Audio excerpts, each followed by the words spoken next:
Marcus pushed open the heavy glass doors of Bella Vista with a hesitant smile.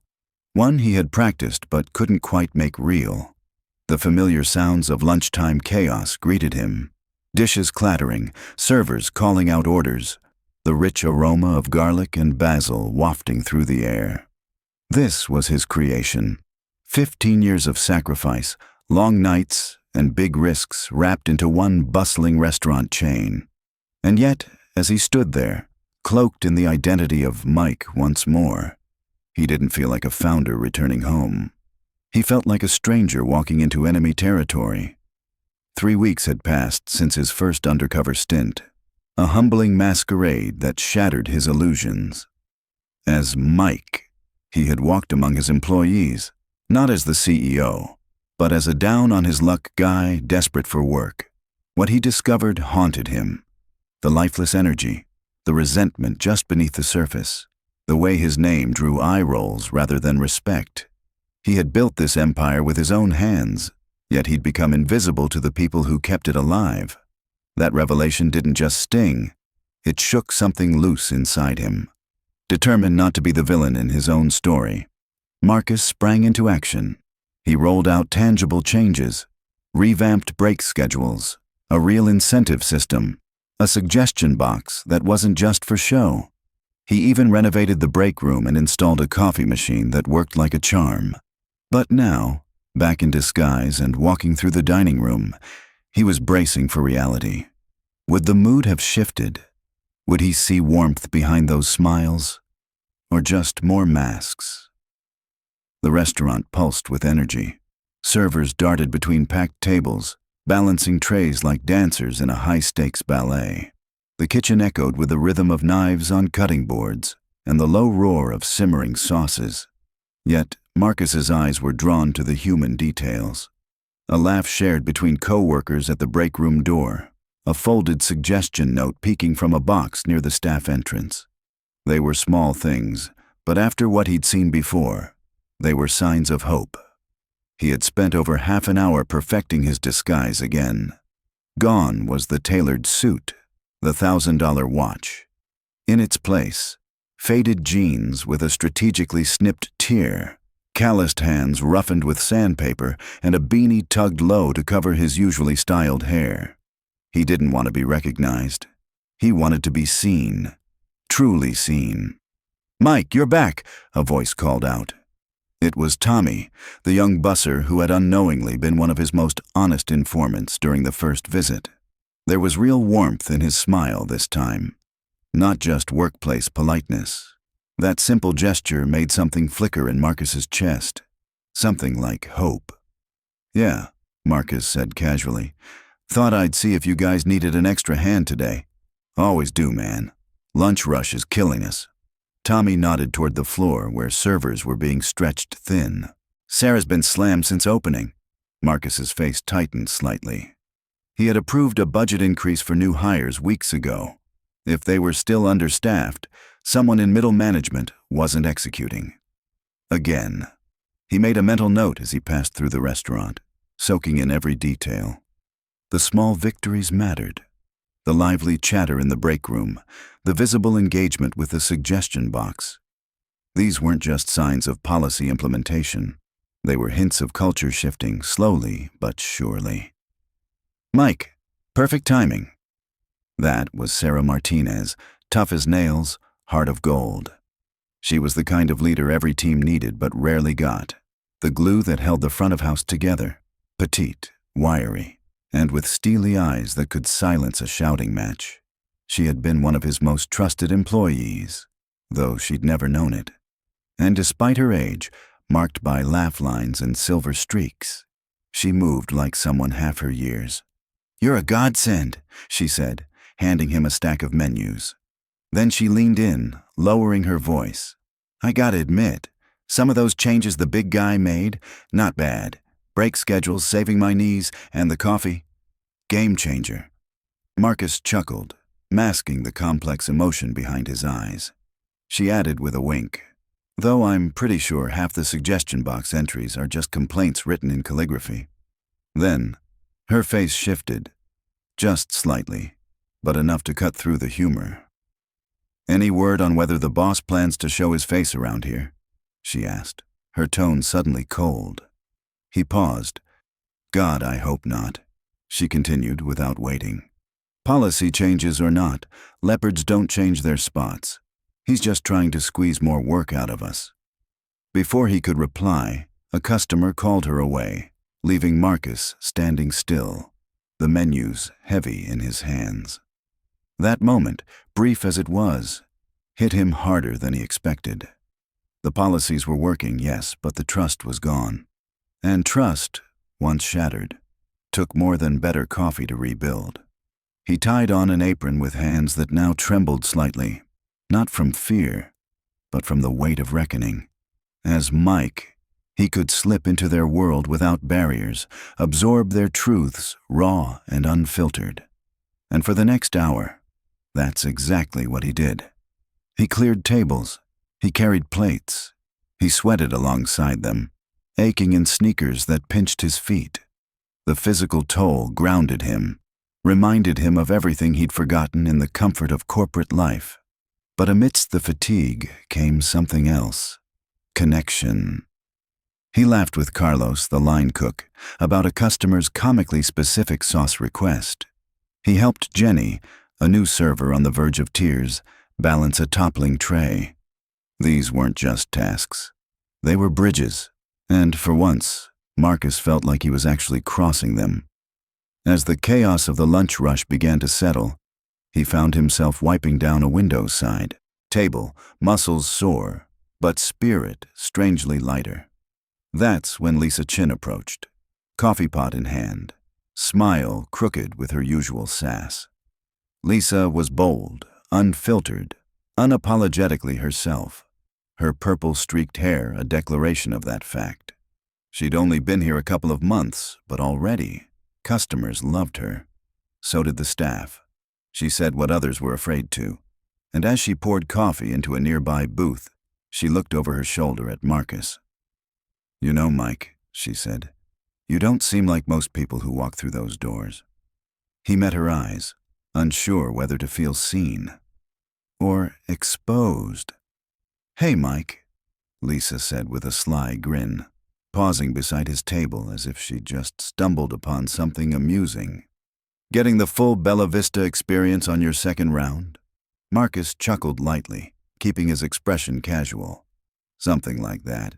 You guys run a tight ship here." She glanced around to make sure no managers were within earshot, then leaned in slightly, her voice lowering. "Yeah, we've got our system down. Gotta say, though, it's been different lately. In a good way." That caught his attention. "Oh, yeah? What kind of different?" "Well," she said, flicking a hand through the purple streaks in her hair. "For one, the new break schedule doesn't feel like it was designed by a robot. And someone finally fixed that haunted coffee machine in the break room. You'd think a working coffee maker wouldn't matter, but when you're pulling double shifts back to back, trust me, it does." Marcus felt a quiet satisfaction settle in his chest. These were his changes. Small, intentional moves to remind the staff they mattered, and they were working. But just as he allowed himself a flicker of pride, Lisa dropped a bomb. "Of course," she added with infuriating nonchalance. "The staff still hates you, just FY." The words crashed over him like a wave of ice water. He froze mid-wipe, the cleaning rag limp in his hand. For a split second he thought he'd misheard her. Maybe the clang of a dish, the hum of voices had distorted her meaning. "I'm sorry, what?" he asked, his voice too tight to sound casual. Lisa's smile widened, playful but sharp. "Oh, come on, Mike. Or should I say, Mr. Chin?" Time slowed. His pulse thundered in his ears. Panic and confusion clashed inside him like two trains on the same track. Was his cover blown? Had he made a mistake, used the wrong phrasing, left a clue behind? Had she somehow seen through his disguise? But then she laughed, and the chill that ran down his spine didn't come from exposure. It came from what followed. "I mean, the staff still hates the boss, not you," she clarified. "You're cool, but the actual guy who owns this place? Yeah, not so much." Relief and dread battled in his chest. She didn't know who he was. Not really. She was talking about him, Marcus Chin, as if he were a distant villain from a rumor mill. But the way she said it, the ease with which she twisted the knife, it hurt more than direct confrontation. "What kind of things do they say?" he asked, keeping his voice casual despite the storm inside him. Lisa leaned in, the coffee pot balanced effortlessly in one hand like a seasoned gossip bearer. "Where do I begin? That he's some ego-tripping narcissist who treats employees like replaceable cogs but pretends to care about company culture."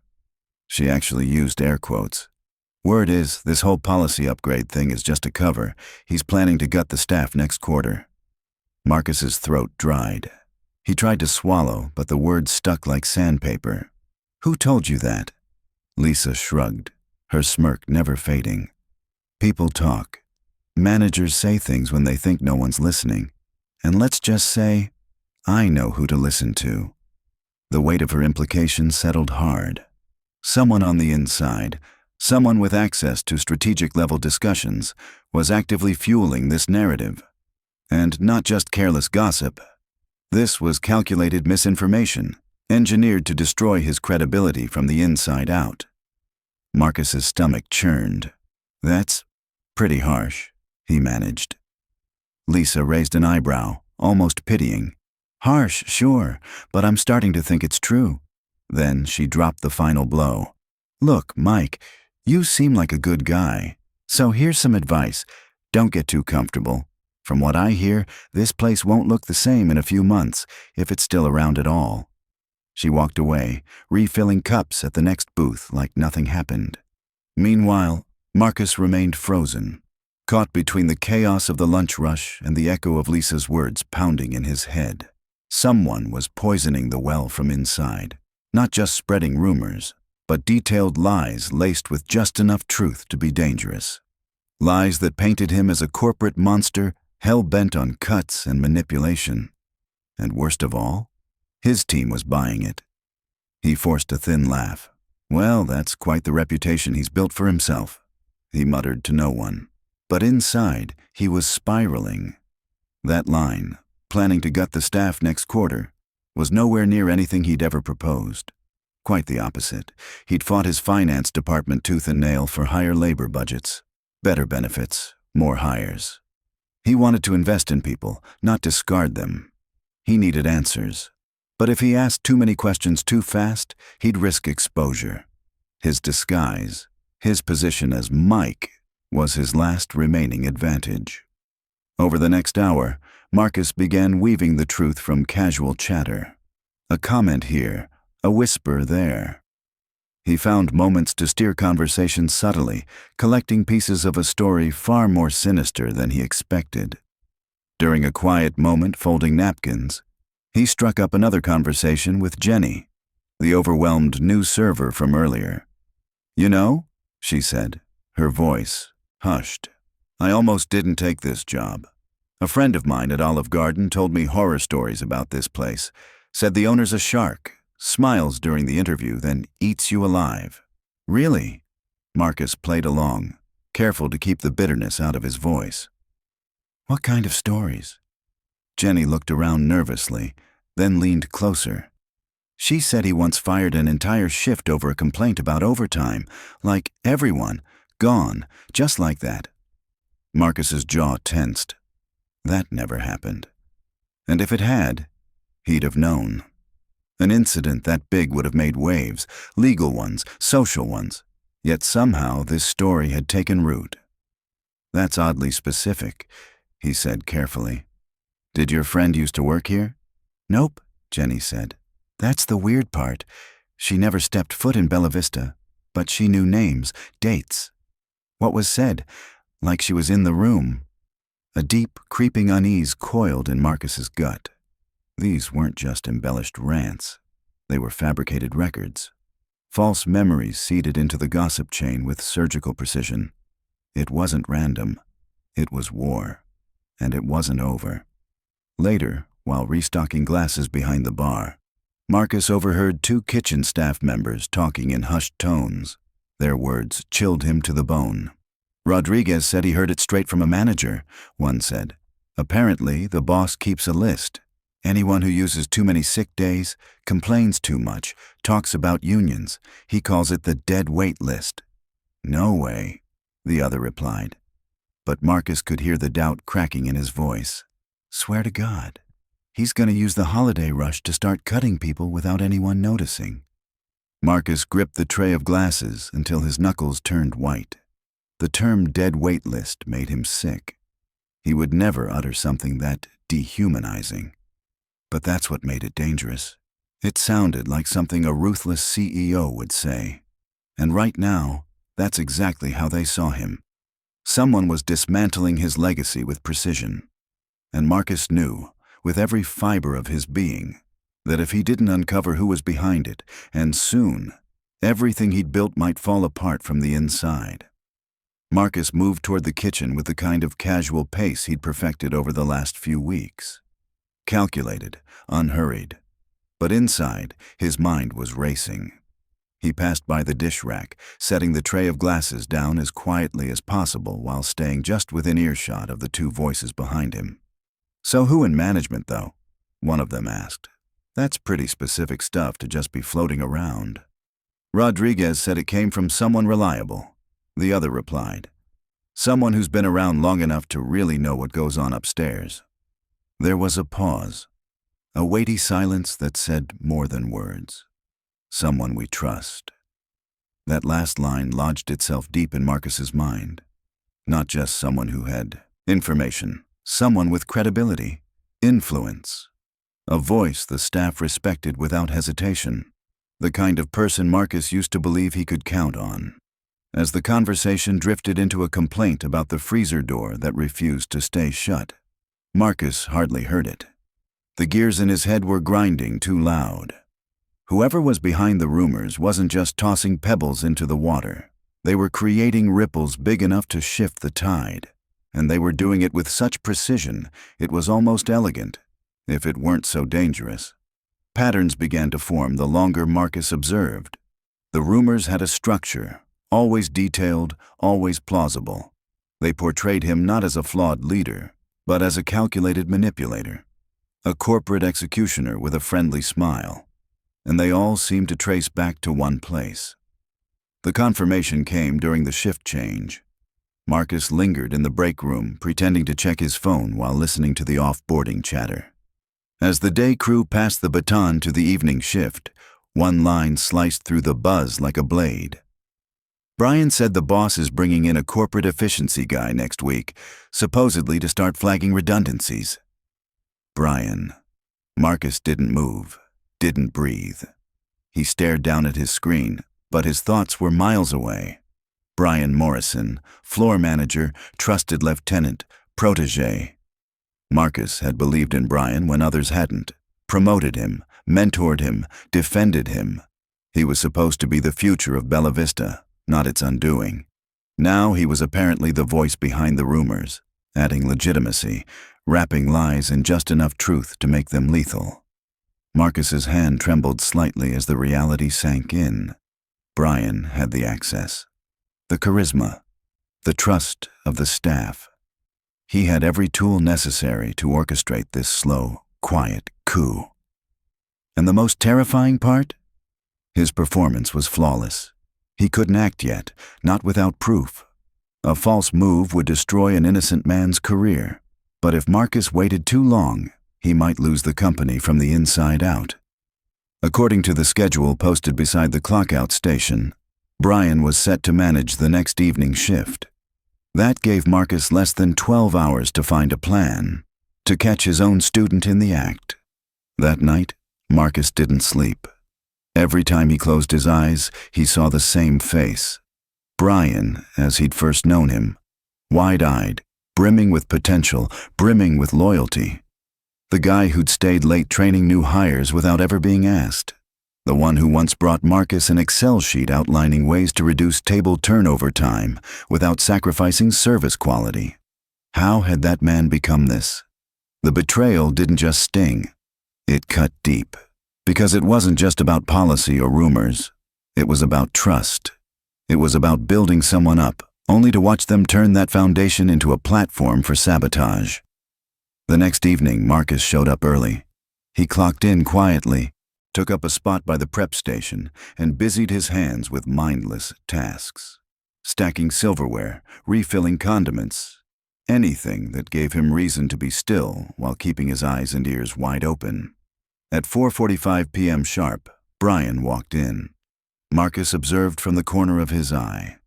Brian did everything by the book, checked the reservation log, greeted the staff, asked questions that showed he remembered birthdays, allergies, and the names of employees' pets. To the untrained eye, he was the model manager, confident, approachable, consistent. But Marcus had trained those eyes, and what he saw now, what he felt, was a man playing a role perfectly. "Mike, good to see you again." Marcus turned to find Brian smiling at him. Up close, there was nothing malicious in his demeanor. Still that same clean-cut charm, brown hair neatly trimmed, khakis pressed.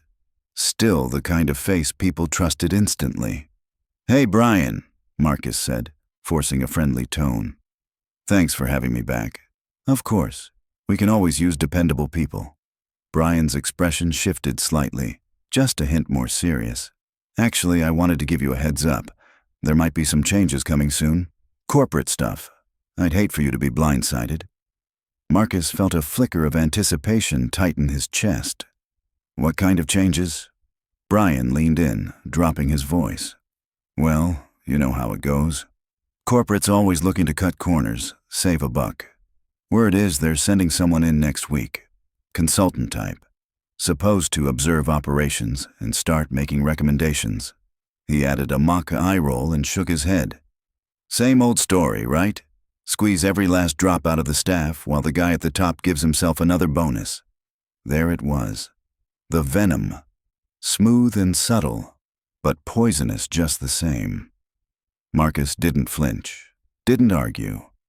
He nodded thoughtfully, his mind spinning faster than his pulse. Brian wasn't just echoing rumor. He was amplifying it, validating it, and he was doing it with practiced precision. "I mean, don't get me wrong," Brian continued. "Some of the recent changes are actually helpful. The break schedule, the suggestion box, smart PR moves, makes people feel heard." He gave Marcus a half smile. "But you know how this works. First they throw us a few bones, then they cut us off at the knees." "You really think that's what's happening?" Marcus asked, voice low. "I know it is." Brian's tone was calm, too calm. "Been in this game too long to miss the signs. Starts the same every time." Then, just like that, a server flagged him down about a problem at table 12, and Brian was gone, back to being the doting floor manager, charming a customer with a smile. Marcus stared after him, trying to make sense of what he'd just seen. This wasn't just sabotage. It was strategy. Brian wasn't just undermining policy. He was undermining hope, planting seeds of doubt, one conversation at a time, slowly draining the energy, the loyalty, the morale, until there was nothing left to hold on to. And the question clawed at Marcus's mind. Was this personal revenge? A power grab? Or had Brian already been recruited by someone higher up with a bigger plan? Whatever the motive, one thing was clear. Tomorrow, Marcus wouldn't just be wearing a disguise. He'd be going to war. Marcus spent the next 2 hours studying Brian with the same quiet intensity a hunter reserves for tracking prey. From across the restaurant floor, behind kitchen pass-throughs and hallway corners, he observed, not as a friend or mentor, but as a man uncovering betrayal in real time. What he saw confirmed what his instincts had already begun to scream. Brian was playing both sides of the coin with terrifying precision. With newer hires like Jenny, he sowed quiet seeds of fear, dropping subtle hints about instability, warning them in hushed tones not to get too comfortable. With the veterans, he struck a different note, positioning himself as their loyal shield against a cold, detached corporate machine. In every exchange, Brian wasn't just a manager. He was a confidant, a truth-teller, a voice of reason in a world of false promises. Marcus felt sick, but the real breakthrough came during the 7 p.m. break rotation. He had positioned himself near the employee lounge under the guise of organizing supplies in a closet next door. The wall separating him from the break room was thin enough for voices to pass through like whispers in his ear. And what he heard churned his stomach. "Telling you, Sarah, this is our chance to make real change," Brian was saying, his voice low but filled with conviction. "The regional manager position opens next quarter. If I can prove that I understand what the staff really needs—" "Brian," Sarah interrupted, calm but firm. "I appreciate what you're trying to do, but spreading rumors about layoffs isn't helping anyone's stress levels." There was a pause, tense, heavy. Then Brian's voice returned, and this time it held a sharper, more bitter edge. "Sometimes people need to understand how precarious their situation really is. The boss sits in some glass tower making decisions like we're all just numbers in a spreadsheet. He has no clue what it's like down here, on the floor, dealing with real lives." "And some of the things you're saying," Sarah pressed, "they're too specific. It's not just gossip, Brian." A longer pause. "Sarah," he said quietly, "I have good reason to believe what I'm telling you. I've seen how these people operate. They smile at you while they sharpen the knife behind their back." On the other side of the wall, Marcus's grip tightened around a bottle of cleaning spray until his knuckles turned white. That bitterness, the venom behind Brian's words. It wasn't ambition. It wasn't strategy. It was personal. Suddenly, everything snapped into focus. This wasn't about climbing the corporate ladder. Brian wasn't trying to get ahead. He was trying to burn the system down. And Marcus wasn't just collateral damage. He was the target. But why? What had he done to ignite such venom in someone he had trusted, mentored, protected? Nothing came to mind. Their history had been clean, professional, encouraging. Marcus had gone to bat for Brian more times than he could count. He'd seen something in him others didn't. So what had changed? That question burned in Marcus's chest as he slipped out of the closet, blending back into the flow of the shift. The conversation in the break room had shifted to mundane chatter, but he'd already heard what mattered. He needed answers and proof. Not just suspicions, not just whispers through the wall. Hard evidence.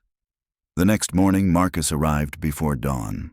The restaurant was still quiet, the air thick with the scent of lemon cleaner and freshly ground coffee. He had a new strategy now. Use the calm hours to get closer to the truth, without tipping his hand. The plan was simple. Ask carefully phrased questions, listen more than talk, and let people reveal what they knew. His first real lead came from Carlos in the kitchen. While chopping onions for the lunch rush, Carlos sighed. "You ever hear that story about the boss keeping a list? Like an actual list of who he wants to fire?" Marcus kept his tone light. "That one made it to me, too. Sounds wild." Carlos looked around, then leaned in. "Brian told me.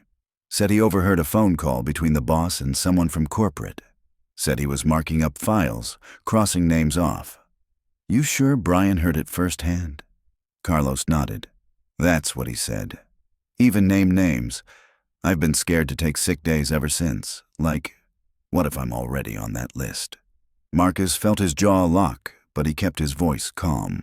"Crazy stuff, man." After Carlos, Marcus quietly approached several more employees. Jenny, Lisa, even one of the dishwashers. Every conversation followed the same haunting pattern. Brian was the origin. Brian was the voice. And every lie was laced with insider knowledge. The final piece fell into place during the lunch rush. Marcus positioned himself near the server station where Brian frequently held informal one-on-ones. Pretending to fold napkins, he listened as Brian spoke to Maria, a longtime server with deep ties to the restaurant. "Maria," he said with a quiet intensity, "you should start looking elsewhere. I hate saying it, but I've seen the reports. This place isn't doing well." "Are you sure?" she asked, clearly shaken. "We've been slammed all week. Busy doesn't mean profitable, Brian replied smoothly. And I've heard the boss talking about right-sizing. That's corporate lingo for layoffs. Marcus's hand curled tightly around the napkin bundle. There were no reports, no decline. In fact, this was Bella Vista's best-performing location, and he'd never uttered the word right-sizing in his life. Brian's lies weren't just misinformation. They were a campaign. He wasn't just hurting Marcus. He was gaslighting the entire team into a false reality. The final, devastating confirmation came during Marcus's break. He returned to the lounge for a moment of quiet, but paused when he saw Brian enter. Brian moved to his locker, pulled out a small notebook, and jotted something down quickly. Then, leaving the notebook on the table, he stepped out toward the restrooms. Marcus hesitated only a moment. Then he seized his chance. He grabbed the notebook and opened it. The first few pages read like standard notes, employee schedules, supplier issues. But as he flipped deeper, Marcus felt his blood run cold. It was a psychological dossier on everyone. There were names, personal histories, financial stressors, relationship statuses, even notes on which employees influenced others. It was like reading a playbook on how to manipulate an entire staff. And then he turned to the last section, entries about him. Each policy he had rolled out was listed, followed by chilling notes like new break policy, reframe as surveillance and productivity tracking. Suggestion box, say it's a trap for complainers. Coffee upgrade, paint as distraction from layoffs. He flipped the page and found more. Each initiative, something he'd implemented with care and hope, had been twisted, repackaged as part of some malicious scheme. Marcus closed the notebook slowly. He wasn't angry anymore. He was heartbroken. This went beyond betrayal. This was a psychological war, and Brian was winning. But not for long. Marcus stood frozen in the break room, his pulse thundering in his ears. The final entries in Brian's notebook weren't just disturbing, they were strategic. They outlined a premeditated, cold-blooded plan to manufacture a crisis and use that chaos as a stepping stone to power. Suggest management tracking break times to identify problem workers. Emphasize surveillance aspect. Position suggestion box as a fake feedback system. Warn staff boss retaliates against complainers. If current rumors don't accelerate staff turnover, escalate to next phase. Anonymous tip to labor board re. Unsafe conditions. Goal: force corporate intervention. Position self as interim leadership solution. Regional interview next month. Each sentence was more damning than the last. Brian wasn't just trying to smear Marcus's name. He was attempting to implode the entire restaurant from the inside. And if things didn't unravel fast enough, he was prepared to light the match himself. Marcus's hands trembled as he snapped photos of the relevant pages with his phone, heart hammering with equal parts fury and disbelief. He returned the notebook just in time. Footsteps echoed in the hall. Brian entered. Moments later, his gaze lingering on Marcus with a little too much interest. "Everything okay, Mike?" Marcus forced a smile. "Yeah, just checking my messages." "Of course." Brian retrieved the notebook and tucked it under his arm. But Marcus didn't miss the subtle way his fingers curled protectively around it, or the faint, knowing smirk that touched the corners of his mouth. It chilled Marcus to his core. He had the evidence now, but he also had a sinking feeling. Brian knew. The game had changed. The masks were still on, but beneath them, the war had begun. The next 48 hours became a high-stakes psychological chess match. Two men circling each other under the fluorescent lights of Bella Vista, pretending everything was fine while constantly looking for a crack in the other's armor. Marcus noticed it immediately. Brian's tone changed. Friendly on the surface, but now each interaction had an undercurrent of calculation. His questions probed deeper. His smiles lasted a second too long. He wasn't trying to be liked anymore. He was testing Marcus, studying him. "Hey, Mike," Brian said casually during the Thursday dinner rush, stepping beside Marcus as he cleared table 6. How long did you say you'd been in the restaurant game? It was the third time he'd asked that, in slightly different ways. About 5 years, Marcus replied, sticking to his script. Mostly chain spots like this. Right. And you said you worked at that place in Phoenix, yeah? Marcus's gut dropped. He'd never mentioned Phoenix. He had told Brian Tucson. This was bait. Actually, it was Tucson, Marcus corrected smoothly. Phoenix was a few gigs back. Brian gave a brief nod, but Marcus caught the tight flash in his eyes. Of course, Tucson. My bad. Then Brian struck again. You handle the POS system like a pro.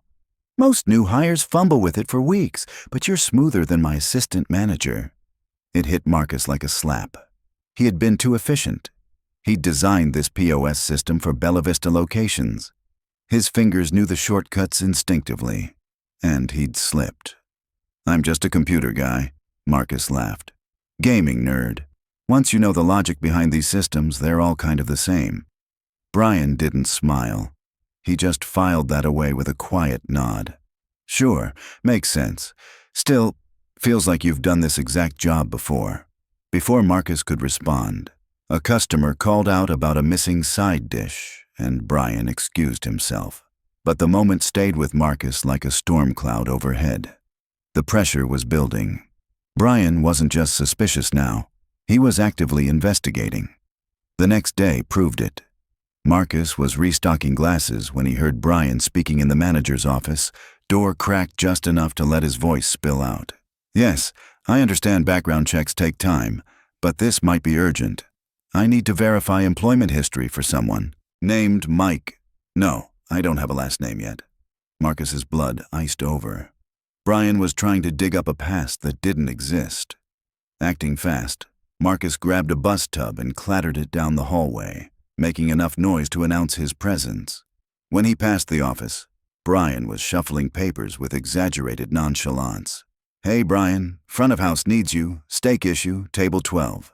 Of course, Brian said, standing and straightening his tie. But as he passed Marcus, he paused, just for a beat too long. You know, Mike, we should grab a beer sometime, get to know each other better outside all this craziness. It sounded friendly, but it wasn't. It was a trap. An interrogation dressed as an invitation. Marcus smiled coolly. Sounds good. Maybe next week when things slow down. Brian nodded. Sure, no rush. But his eyes said, I'm watching you. Saturday brought another turn of the screw. When Marcus arrived for his shift, he spotted Brian deep in hushed conversation with Sarah by the hostess stand. Both of them fell silent as he entered. Morning, Marcus said, casual. Morning, Mike, Sarah replied, her smile a little too tight. Brian was just telling me about some new corporate policies. More thorough background checks, apparently. Marcus's stomach clenched. Brian wasn't just trying to unmask him. He was prepping the staff, seeding the idea that someone among them might be lying. Maybe even him. Really? Marcus asked, keeping his tone light. Seems like a lot of red tape for a restaurant job. Corporate's just being cautious, Brian said, his voice carrying authority. You'd be surprised how many people lie on applications. Fake references, made up experience. Sometimes people even pretend to be someone they're not. He looked directly at Marcus. The threat couldn't be more clear. Later, during the lunch rush, Marcus made his first real mistake. A customer ordered the seasonal pasta special, and without thinking, Marcus rattled off the exact ingredients and prep method, down to the spice blend used in the sauce. Wow, the customer said, impressed. You've got the knowledge. You worked in fine dining before? Nope, Marcus said quickly. Just pay attention during the staff briefings. But when he glanced up, he saw Brian by the pass window, watching him with narrowed eyes. The suspicion was no longer subtle. It was written across his face. That evening, the tension reached a breaking point. Marcus overheard Brian by the time clock, whispering to Carlos, just saying, keep your eyes open. Sometimes people aren't who they say they are. Could be corporate spies, competitors, who knows? Anyone sees anything unusual, they should come to me. Marcus's skin crawled. Brian was turning the staff into surveillance, turning their suspicion into a weapon. And then, Sunday night, the trap closed. Marcus was wiping down tables when Brian approached, flanked by Lisa, the purple-haired server who had first hinted at the staff's dislike for the boss. "Mike," Brian said, voice sweet as poison. "Lisa was just saying something interesting. When you first started, you seemed to know where everything was. The storage closet, the staff door, even the manager's office. Almost like you'd been here before."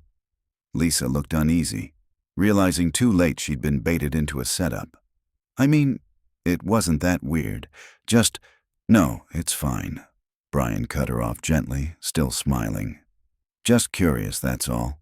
Mike, care to clear that up?" The restaurant had gone quiet. Heads turned.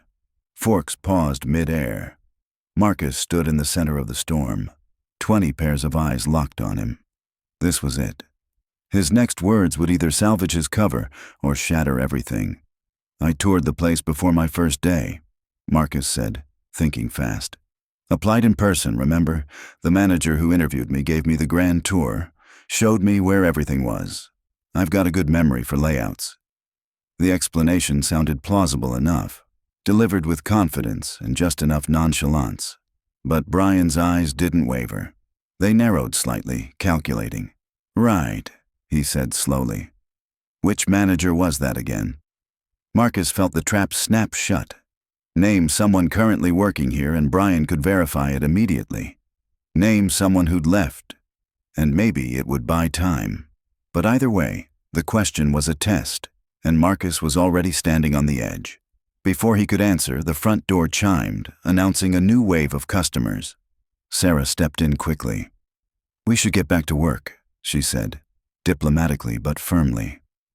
The moment broke, the crowd dispersed, but as Marcus walked away, he caught a glimpse of Brian's expression.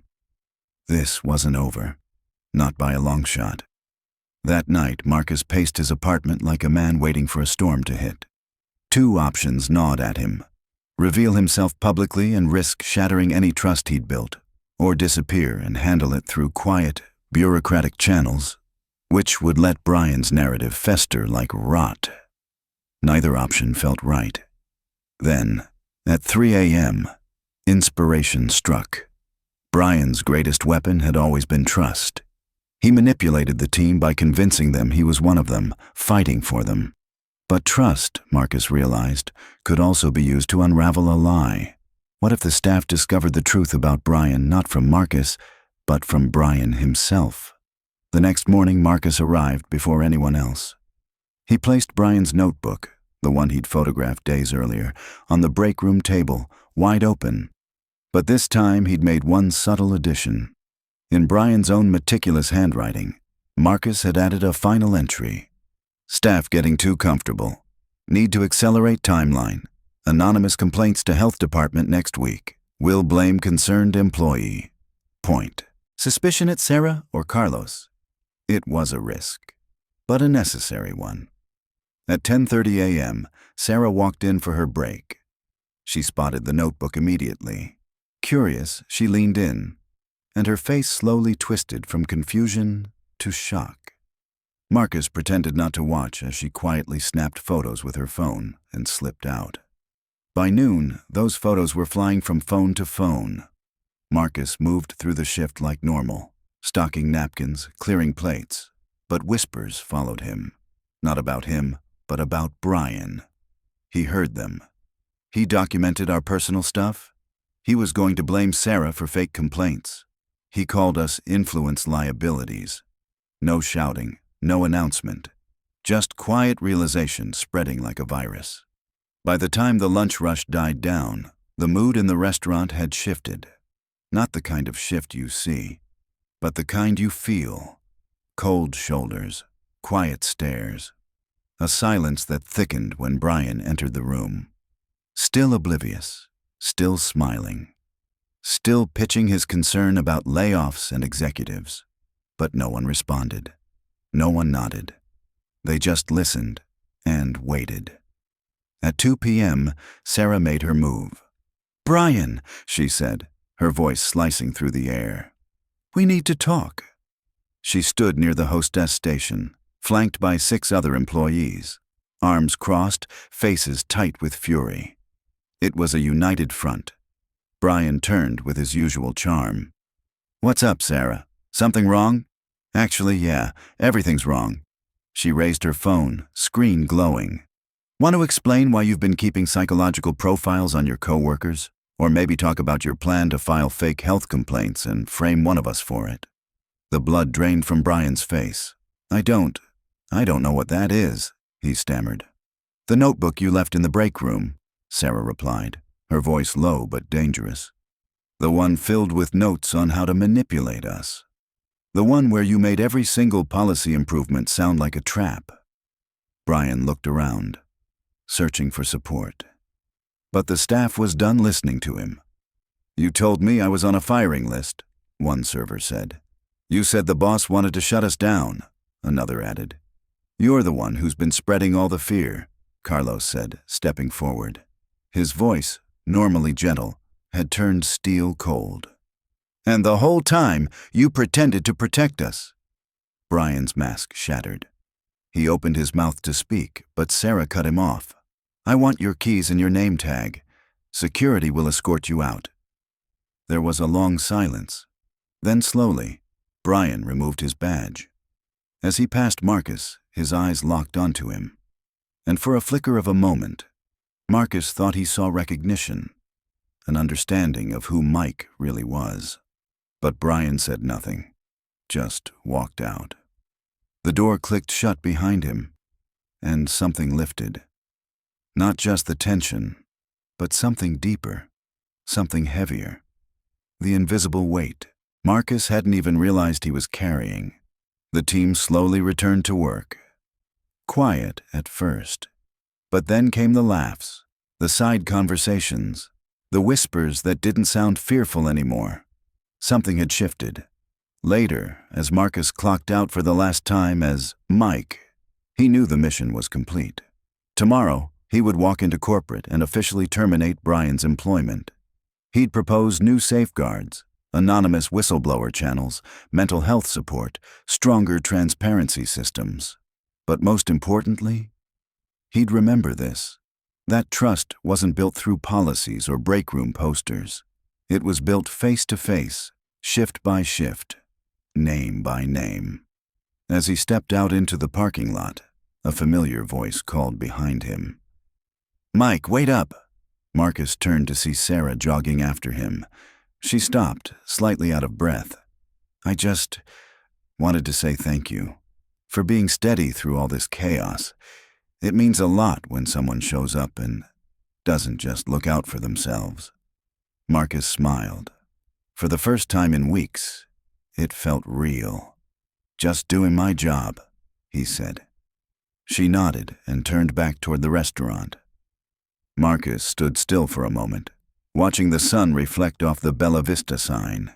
He came undercover to expose others, but he left with something deeper, a real understanding of what it meant to lead.